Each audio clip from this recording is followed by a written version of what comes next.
الليل والنهار، الليل والنهار واحد عليه السجمان. فضيل، أعدل حديثك يا فضيل. ما انا قاعد ولا الساعة لك مناسب. أنا عارفك قاصدني. في سجمان في الحلة دي غيري أنا؟ إيه انت كنت عارف روحك سجمان زعلان مالك؟ برضو أخير منك بعد الليل حللة وقعد الضللة وما عندك مسؤولية. انا ما عندي مسؤولية؟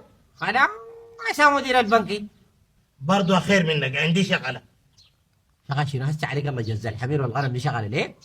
ما بتطلع مصاريف. بعدين داير أقول لك حاجة، الجزل الحمير ده شغل فني، ما أي اللي بيشتغلوا.